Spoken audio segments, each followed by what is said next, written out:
పేతురు రాసిన మొదటి పత్రిక 1వ అధ్యాయము 15వ వచనము 16వ వచనం చదువుకోదామండి. నేను పరిశుద్ధుడనై ఉన్నాను గనుక, దేవుడు స్పష్టంగా చెప్తున్నాడు, నేను పరిశుద్ధుడనై ఉన్నాను కాబట్టి మీరును పరిశుద్ధులై ఉండండి. Continue please. మిమ్మల్ని పిలిచిన వాడు పరిశుద్ధుడై ఉన్న ప్రకారము, మిమ్మల్ని పిలిచిన వాడు పరిశుద్ధుడై ఉన్న ప్రకారము మీరును సమస్త ప్రవర్తన యందు పరిశుద్ధులై ఉండుడి. మీరును సమస్త ప్రవర్తన యందు పరిశుద్ధులై ఉండుడి. దేవుడు వాక్యం తెలియజేయబడుతుంది, నేను పరిశుద్ధుని కాబట్టి మీరును పరిశుద్ధులై ఉండండి.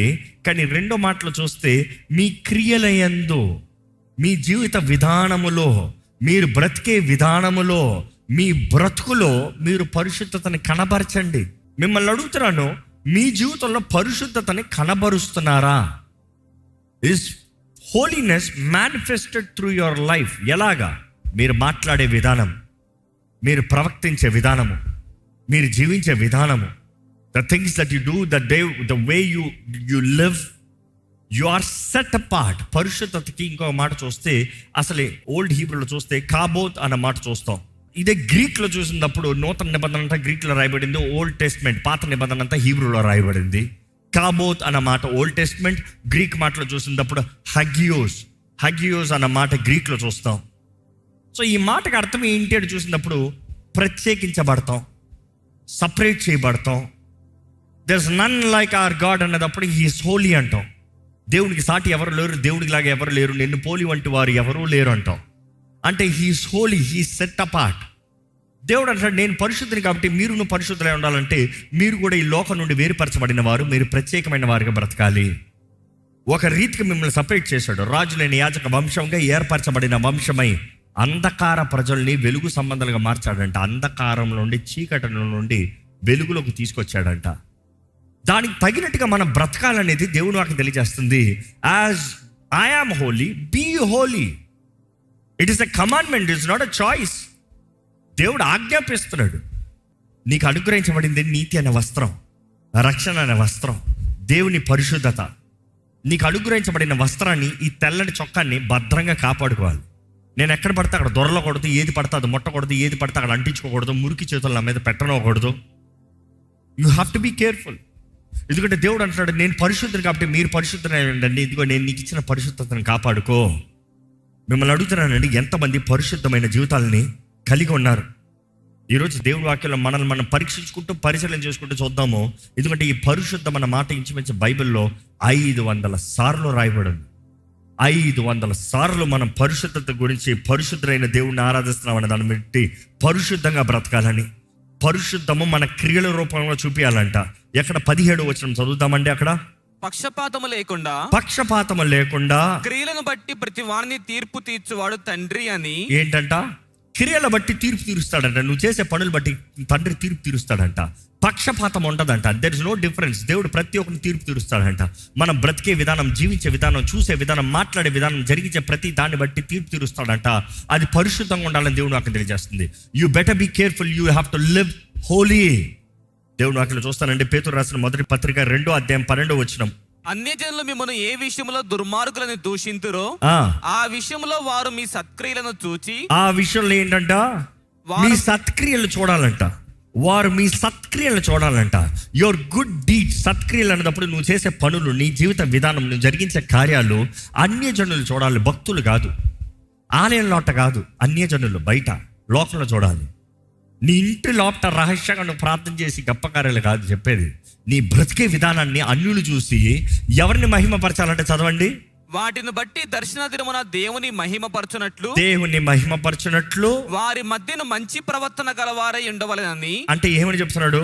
సరైన రీతిగా బ్రతుకు, జాగ్రత్తగా బ్రతుకు. పరిశుద్ధం అన్న మాట ఈరోజు ఎంతో భయంకరమైన, భయం కలిగించే మాటగా కనబడుతుంది.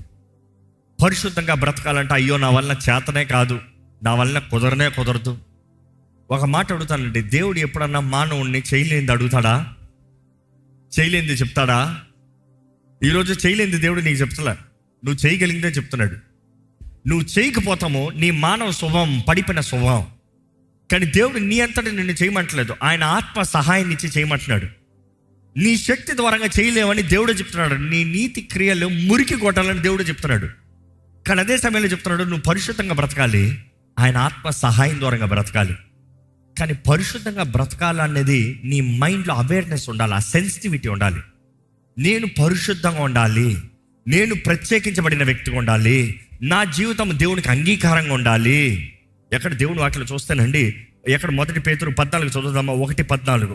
కాగా మీరు విధేయులకు పిల్లలై మీ పూర్వపు అజ్ఞాన దశలో మీకుండిన ఆశలను అనుసరించి ప్రవర్తింపకుడి. మీ పూర్వము అనుసరించిన అజ్ఞాన దశలో మీకుండిన ఆశలు, అజ్ఞాన దశలో, ఇగ్నోరెన్స్, తెలియక అజ్ఞానంగా చేసినవి, అజ్ఞానంగా బ్రతికినది, అజ్ఞానంగా జీవించిన విధానాలు అవి ఆపి అలా ఉండక విధేయులుగా బ్రతకండి.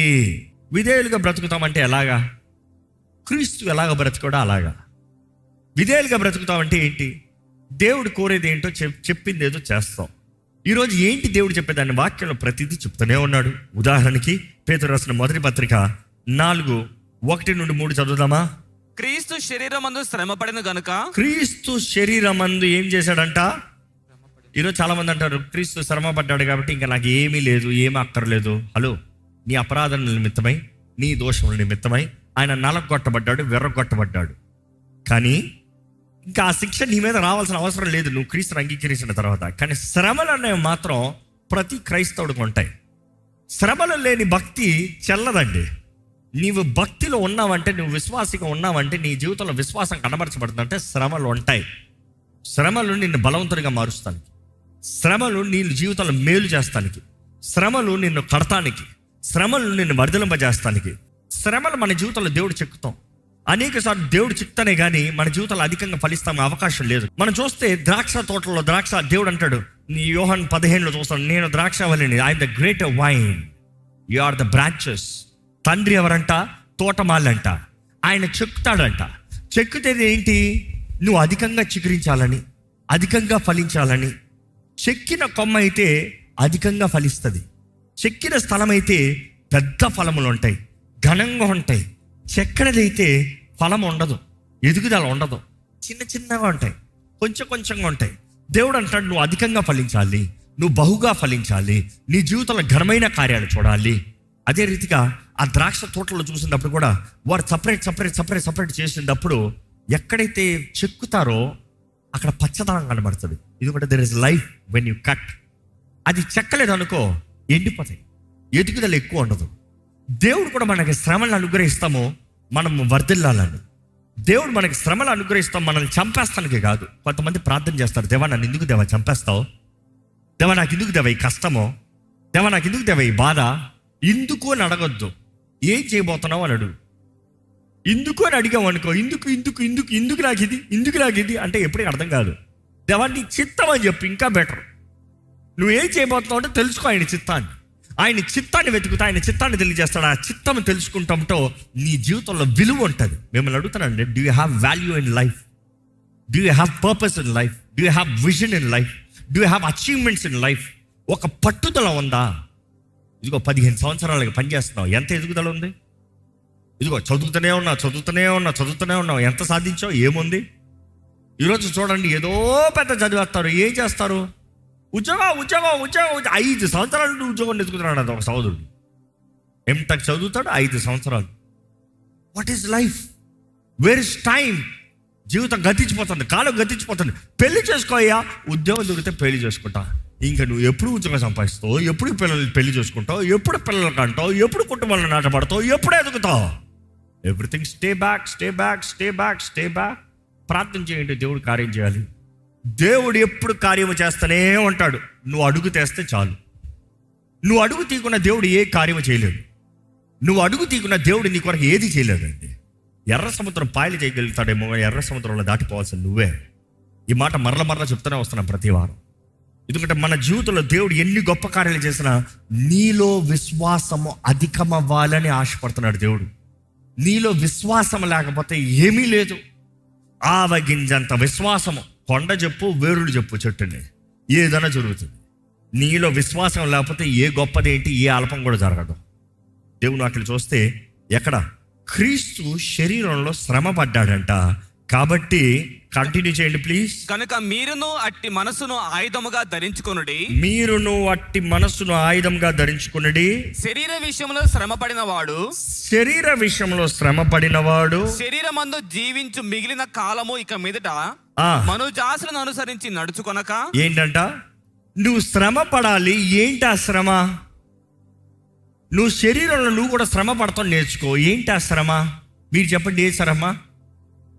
మనుజ ఆశల్ని, ఆ ఇచ్చల్ని దాని ప్రకారం బ్రతకద్దు. నువ్వు అనుకున్న దాని ప్రకారం బ్రతకద్దు, అది నీకు శ్రమ. ఏంటంట శ్రమ? ఇది పెద్ద శ్రమ.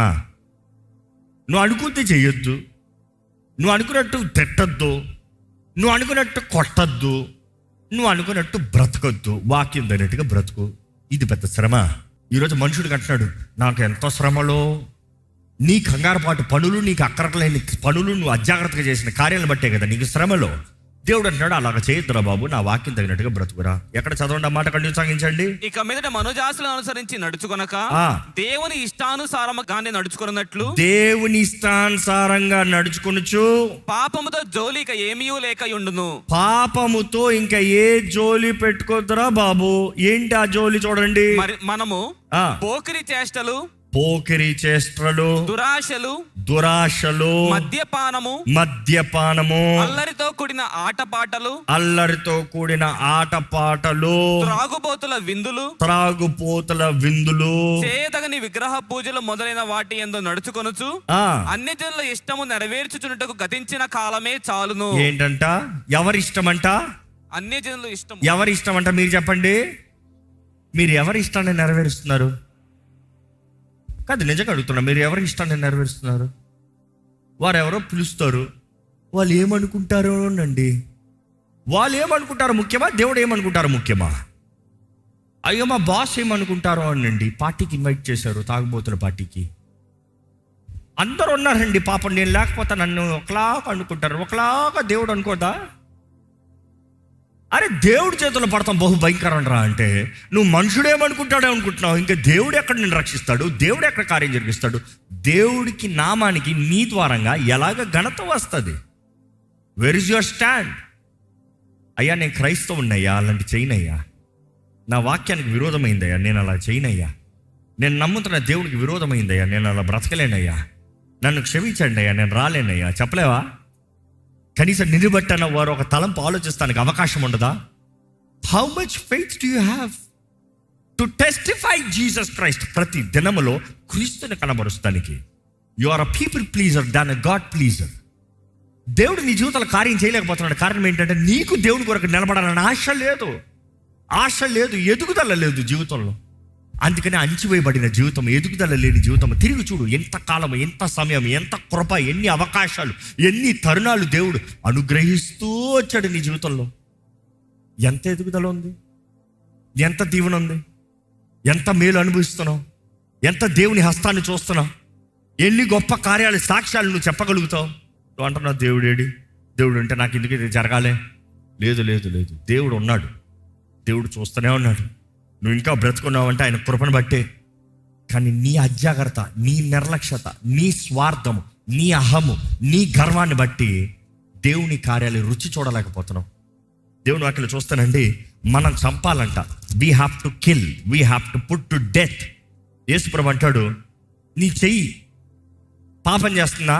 నరికే, కళ్ళ పీకే. ఎందుకంటే రెండిట్లో నరకానికి వెళ్తాం కన్నా ఒకదాంతో పరలోకానికి వెళ్తాను బెటర్. అందుకని చాలామంది అనుకుంటారు, చేతులు నరికేస్తా, కాళ్ళని నరికేస్తా, కళ్ళుని పీకేస్తా, అది చేసేస్తా. అరే, దేవుడు చెప్పేది శరీరాన్ని నరుక్కో కాదు. When he's talking about the physical, he's talking about your mind that is linked to it. ఈ చెయ్యి ఎత్తాలంటే ఏం పని చేయాలి? బొర్ర చెప్పాలి. వెళ్ళి అది తీసుకో, వెళ్ళి అది పట్టుకో, అది చూడు, అది కోరు, అది చెయ్యి, అది చంపాలంట. అందుకని కొలొస్సీయులకు రాసిన పత్రిక 3:5 చూడొచ్చు. కావున భూమి మీద ఉన్న మీ అవయవములో, ఏ అవయవములో? జారత్వము. చేతుల గురించి మాట్లాడతారా, కాలు గురించి మాట్లాడతారా? అవయవాలు అంటున్నారు. ఏ అవయవాలంట? జారత్వమును, అపవిత్రత, అపవిత్రత, కామాతురత, కామాతురత, దురాశ, దురాశ, విగ్రహారాధన ధనాపేక్షను చంపివేయుడి. విగ్రహారాధన. క్రైస్తవులకి విగ్రహాలు పెట్టుకుని పూజించారంట. ఏంటంట విగ్రహారాధన? ధనాపేక్ష. ధనాపేక్ష. వీటిని ఏం చేయాలంట? చంపే. చచ్చితే ఎలా బ్రతుకుతుంది? నువ్వు చంపట్లే, పాపం పడుకుని పెడుతున్నావు. చాలామంది జోలపాటు పెట్టి పడుకుని పెడతారు చక్కగా. కొంచెం ఊరుకో, కొంచెం ఊరుకో, కొంచెం ఊరుకో. ఊరుకుని పెట్టేంత వరకు మరలా లేచి లేచి లేచి లేచి ఇంకా ఘనంగా నీ మీద ప్రెషర్స్ చూపిస్తాయి. ఎక్కడ మాట మరలా చదువుదామండి. భూమి మీద ఉన్న మీ అవయములను అనగా అనగా జారత్వమును, జారత్వమును, అపవిత్రతను, అపవిత్రతను, కామాతురతను, కామాతురత, దురాశను, దురాశ, విగ్రహారాధన ధనాపేక్షను చంపివేయుడి. చంపేయండి. చంపాల్సింది ఎవరు? దేవుడు చంపడు, పాస్టర్ గారు చంపరు, అమ్మ నాన్న చంపరు, పక్కింటోడు చంపడు, భార్య చంపదు, భర్త చంపదు, నువ్వు చంపుకోవాలి. You see we all given free will. మనకు అందరికి దేవుడు స్వతంత్రం ఇచ్చాడు. నీకు ఏది కావాలో అదే, నువ్వేది కోరుకుంటావు అదే. జీవం మరణం ఏది కావాలో కోరుకో. నువ్వు చంపేవా ఇది, దేవుని జీవింపజేస్తావు, దేవుని నామానికి మహిమ వస్తుంది, దేవుని కార్యాలు జరుగుతాయి. లేదా నువ్వు అనుభవిస్తావు. ఈ లోకంలో ఉన్నంత వరకు వీటిని మనం చంపేయాలంట. దేవుడు వాటిలో చూస్తే 1 యోహాను 2:16, లోకములో ఉన్నదంతయు, లోకములో ఉన్నవంతయు శరీరాశ, నేత్రాశ, జీవపు పీరియడ్. ఈయన సింపుల్గా రాసి పడేశాడు. లోకంలో ఉన్నదంతా ఏంటంట? శరీరాశ, నేత్రాశ, జీవపు డమ్మం. యోసేపుకి వచ్చిన శోధలు చూడండి, శరీరాశ, నేత్రాశ, జీవపు డమ్మం. యేసు ప్రభుకి వచ్చిన శోధలు చూడండి, శరీరాశ, నేత్రాశ, జీవపు డమ్మం. ఈరోజు నీకు వచ్చే శోధలు ఏంటో చూసుకోండి. శరీరాశ, నేత్రాశ, జీవపు డమ్మం. ఈ 3 కేటగిరీలు ఏదైనా ఉంటుంది, లేకపోతే 3 ఉంటుంది. 3 వచ్చిందా, you are under severe attack. జాగ్రత్త. ఈరోజు మన జీవితంలో వీటిపైన జయము కలిగి ఉండాలంటే నీకు దేవుడు కావాలి. నీవు దేవుడిని సమర్పించుకోవాలి. ఆయన ఆత్మ ద్వారా మాత్రమే జయించగలుగుతావు. ఎందుకంటే యేసు ప్రభువే సాతాను శరీరాశ, నేత్రాశ, జీవపు డమ్మం తీసుకొచ్చేటప్పుడు రాయిని రొట్టిగా చేసుకో, చూస్తానికి మంచిగా ఉందంట, ఆకలి. అదే సమయంలో యు సీ ఎవ్రీథింగ్ లింక్డ్. అవ్వకి చూస్తానికి మంచిగా ఉంది, యేసు ప్రభు రాత్రిని రొట్టిగా చేసుకో. దెన్ జీవపు డమ్మం, శరీరాశ, నేత్రాశ ఏంటి? రాజ్యాలను చూపించి నువ్వు నాకు నమస్కరించు, ఇచ్చేస్తా అంతా. You worship me, you bow down and worship మీ, అన్నీ చేస్తాను. నేత్రాశ చూపిస్తున్నాడు యేసు ప్రభుకి. ఇదిగో వీటి కొరకే కదా, అన్నీ చేస్తాను నీకు. నేత్రాశ. 3వది జీవదమ్మ. నువ్వు దేవుడు అయితే ఆలయ శిఖరాన్ని తీసుకెళ్ళి దూకు. దేవుడు దూతలు పంపిస్తాడు కదా, పట్టుకుంటాడు. నేను మనం చూస్తాను జీవబడ్డమ్మ. అపవాది శోధించగలిగినంత ఈ 3 కేటగిరీలన్నీ తెలియజేయబడుతుంది. ఈ మాటను చూస్తేనండి, ఇవన్నీ ఎక్కడి నుండి వస్తున్నాయంటే పాపము, లోకము, లోక సంబంధమైన కార్యాలు, ఇచ్చలు. ఈరోజు మనుషుడు చూడండి, ఇచ్చలతో బ్రతుకుతున్నాడు. ఇచ్చలు ఏంటి? మీ ఇచ్చలు ఏంటి? ఇచ్చలు అన్న వర్డ్ చూస్తే ఈతోపన్య అనే వర్డ్ గ్రీక్ నుండి వస్తుంది. ఆ మాట చూస్తే స్ట్రాంగ్ డిజైర్ అంట. You see, strong desire is not wrong, but what are you desiring matters. Desire తప్పు కాదు. ఇదొకటి యేసు ప్రభు చెప్పిన మాటలోన ఈతోపన్య మాట వస్తారంటే, I have a strong desire to go. నేను వెళ్ళాలని ఆశపడుతున్నాను, ఒక పట్టుదల కలిగి ఉన్నాను. వెళ్ళాలని ఆశపడతాం తప్పు కాదు, ఎక్కడికి వెళ్ళాలని ఆశపడ్డాడు అది ముఖ్యం. ఈరోజు మన అందరికి డిజైర్స్. ఎందుకంటే మనుషుడు బ్రతికే అన్ని వాటి డిజైర్ బట్టే. నేను గొప్ప అవ్వాలి ఒక డిజైర్, లేకపోతే నేను వ్యభిచారం చేయాలి ఒక డిజైర్.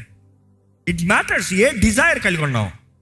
చంపేవాడికి నేను చంపాలని ఒక డిజైర్, దొంగిలించేవాడికి నేను దొంగిలించాలని ఒక డిజైర్, ఫోటోగ్రఫీ చూడాలని నేను ఫోటోగ్రఫీ చూడాలని డిజైర్. ఈ కామ సంబంధమైన కార్యాలు చూడండి. ఈరోజు సర్వే తెలియజేస్తుంది, ఒకప్పుడు 56% మెన్ ఫోటోగ్రఫీ వాచ్ చేసేవారంట, 18% ఉమెన్ ఫోటోగ్రఫీ వాచ్ చేశారంట. This is approximately 8 to 10 years ago. ఇప్పుడు సర్వే ఏంటి తెలుసా? ఎంతో ర్యాపిడ్గా వెళ్ళిపోతుంది. More than 68% or 70% of men, and then women 46% to 50%. Graph ఎక్కడికి వెళ్ళిపోతుంది. ఎక్కడ చూసినా అశ్లీలమైన దృశ్యములు, అశ్లీలమైన కార్యాలు. ఈరోజు ప్రతి ఒక్కరి చేతుల్లో పాపం ఉంది. ఈరోజు డిజైర్ చూడండి, డిసిప్లైన్ చేస్తే ఆగదు, కంట్రోల్ అవ్వదు. నువ్వు ఆపు ఆపు ఆపు ఆపు, రే ఇక్కడ చూడకు, రే ఇక్కడ చూడ, ఎక్కడో చూడపోయి చూస్తాడు. నువ్వు చూడొద్దని చెప్పి ఇంకా ఎక్కువ చూస్తాడు. You see, that is how people have become desires, evil desires, lust. అపవాది పిండేస్తున్నాడు, మనుషుల్ని పాడు చేస్తున్నాడు. శాపము, కీడు, తెగులు మనుషుల్ని నలిపేస్తున్న అంధకారం ఎక్కడ చూసినా ప్రబలుతూ ఉంది. దేవుని ప్రజలని చెప్తున్నా, మీరు ఎలాగున్నారండి? తలలు వంచుదామా, మనల్ని మనం పరీక్షించుకోదామా? ఎలాగుంది మన జీవితం? పరిశుద్ధమైన జీవితం ఉందా? ఈ రోజు దేవుడు నీతో మాట్లాడుతున్నాడా? నిన్ను చూసి నువ్వు పరిశుద్ధులవి అని చెప్పగలుగుతున్నాడు దేవుడు. మనం పరిశుద్ధులం పిలవబడాలనేదే దేవుని ఆశ అండి. నేను ఇంకా పాపిని కాదు, క్రీస్తు రక్తంలో కడగబడిన నీవు ఏర్పరచబడిన వ్యక్తివి, ఆశ్చర్యకరమైన వెలుగులోకి వచ్చిన వ్యక్తివి, పరిశుద్ధమైన వ్యక్తివి. ఆయన క్రియల్ని ప్రచురపరచాలంట, ఆయన ఘనమైన కార్యాన్ని కనబరచాలంట, ఆయన నామాన్ని హెచ్చించాలి, ఆయన నామాన్ని మహిమపరచాలి, ఆయనకి అంగీకారమైన కార్యములు జరిగించాలి. ఈరోజు అపవాది నేను దాడి చేస్తూ నీలో భయము, నీలో కోపము, నీలో పగ, నీలో కక్ష, నీలో తృణీకరణ, నీలో డిప్రెషన్, అబ్యూస్, సెల్ఫ్ ఎస్టీమ్, లో ఎస్టీమ్, సెల్ఫ్ హేట్రెడ్తో నింపేస్తున్నాడేమో. ఈరోజు దేవుడు నిన్ను కోరుతున్నాడు, నీ జీవితము ప్రత్యేకంగా ఉండాలని కోరుతున్నాడు. మన దేవుడు పరిశుద్ధుడు. ఆయనకి లాంటి వాడు ఎవరున్నాడు? ఆయనకి లాంటి వాడు ఎవరున్నారు? ఆయనతో ఎవరిని పోల్చగలుగుతాము? దేవుడు అంటున్నాడు, నేను నీ తండ్రిని, నువ్వు నా బిడ్డవే. నేను పరిశుద్ధుని కాబట్టి నువ్వు పరిశుద్ధులే ఉండాలి. నేను పరిశుద్ధుని కాబట్టి నీ పరమ తండ్రి పరిశుద్ధుడు కాబట్టి నీవు కూడా అన్ని విషయాల్లో పరిశుద్ధులే ఉండాలి. ఈరోజు మనకి పరిశుద్ధత అనుగ్రహించబడింది యేసు రక్తము ద్వారంగా. మనం ఈ క్రీస్తు నీతి అయి ఉన్నామండి. దేవుడు వాక్యం తెలియజేస్తుంది, వీఆర్ హిస్ రైచియస్నెస్. మనం ఆయన నీతి మన జీవితంలో మనం ఏదైనా అనుభవిస్తున్నామంటే అది క్రీస్తు చేసిన కార్యాన్ని బట్టే, క్రీస్తు శిలువలో చేసిన కార్యాన్ని బట్టే. ఈరోజు ఆయన ఆరాధించేవారు పరిశుద్ధతతో, భయభక్తులతో ఆరాధించాలని దేవుడు వాక్యం తెలియజేస్తుంది. దేవుడు అంటున్నాడు, నేను తరములకు చూపిస్తాను ఎవరిని? నా మహిమని, నా ఘనతని, నా కార్యాలని దేశముల కళ్ళు ముందు నేను చూపిస్తాను. నేను దేవుడిని కనబరుస్తాను. ఈరోజు కనబరచాలంటే దేవుడికి నువ్వు కావాలి. నీ ద్వారంగా ఆయన నామానికి మహిమ రావాలని దేవుడు ఆశపడుతున్నాడు. నీ ద్వారంగా ఆయన నామానికి ఘనత రావాలని దేవుడు ఆశపడుతున్నాడు. నీ ద్వారంగా గొప్ప కార్యాలు జీవితంలో జరగాలని దేవుడు ఆశపడుతున్నాడు. God chose you, God wants you, God needs you, God wants you to live holy so that his name shall be glorified through you. దేవుడు నిన్ను కోరుకుంటాడండి. దేవా, ఇదిగోనయ్యా నన్ను కడిగయ్యా. అడగండి, యేసయ్యా నీ రక్తంతో నన్ను కడిగయ్యా, నీ రక్తంతో నన్ను కడిగయ్యా, నీ రక్తం ద్వారా నన్ను శుద్ధీకరించి ప్రభా, నీ రక్తం ద్వారా నన్ను పవిత్రపరచయ్యా, నీ రక్తం ద్వారా నన్ను నూతనపరచయ్యా. నా ఆత్మ, శరీరము, మనస్సు నీ చేతుల్లోకి అప్పచెప్పుకుంటాను. పర్వతండ్రి, నీ బిడ్డగా నన్ను చేసుకో. సమర్పించుకుందాం దేవుని చేతుల్లోకి. అమూల్యమైన రక్తము, విలువైన రక్తము, ప్రశస్తమైన రక్తము, నీ కొరకై చిందించిన యేసు రక్తము సిద్ధముగా ఉందండి.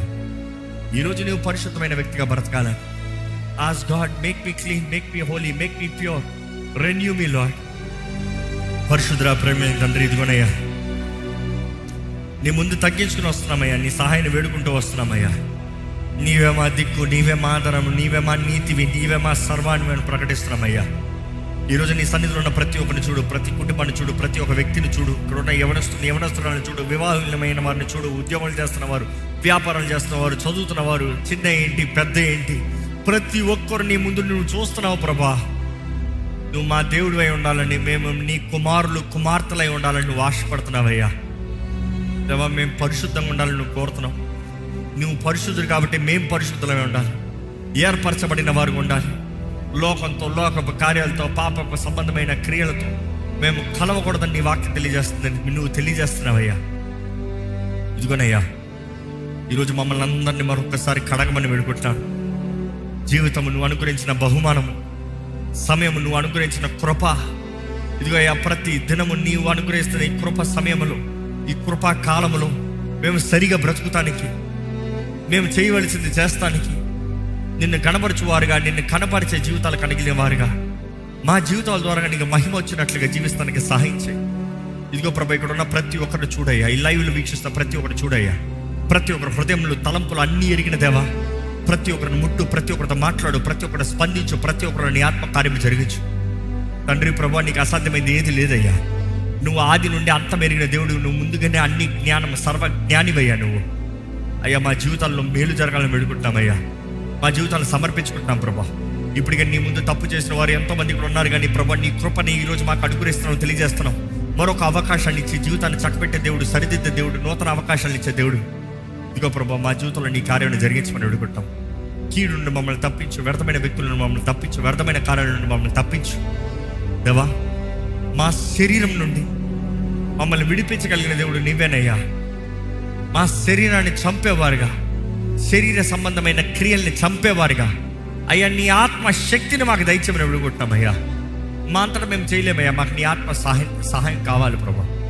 ఈరోజు నీ సన్నిధిలో విత్తబడిన వాక్యాన్ని ముద్రించి చేయబడిన ప్రార్థనలకి జవాబు దయచేయి. ఎటువంటి వారు ఎట్టి పరిస్థితులు వచ్చున్నారో నీ చిత్తం ఎరగాలయ్యా. ఈరోజు వాక్యమంతా దేవా, నువ్వు వారిని ప్రేమిస్తున్నావయ్యా, నువ్వు వారి పట్ల గొప్ప కార్యాలు చేయాలని ఆశపడుతున్నావయ్యా. వారిని రాజులైన యాజక సమూహంగా ఏర్పరచబడిన వారిగా, ఆశ్చర్యకరమైన వెలుగులోకి వచ్చిన వారుగా దేవా, నీ కార్యాలు కనబరిచే వారుగా, నీ సాక్షులుగా బ్రతకాలని నువ్వు కోరుతున్నావయ్యా. ఎక్కడ అల్పమైన కార్యాలు, అల్పమైన క్రియలు, వ్యర్థమైన అపవాది ట్రాప్స్లో చిక్కుకోకూడదని నీ వాక్యంలో నువ్వు తెలియజేస్తున్నావు ప్రభా.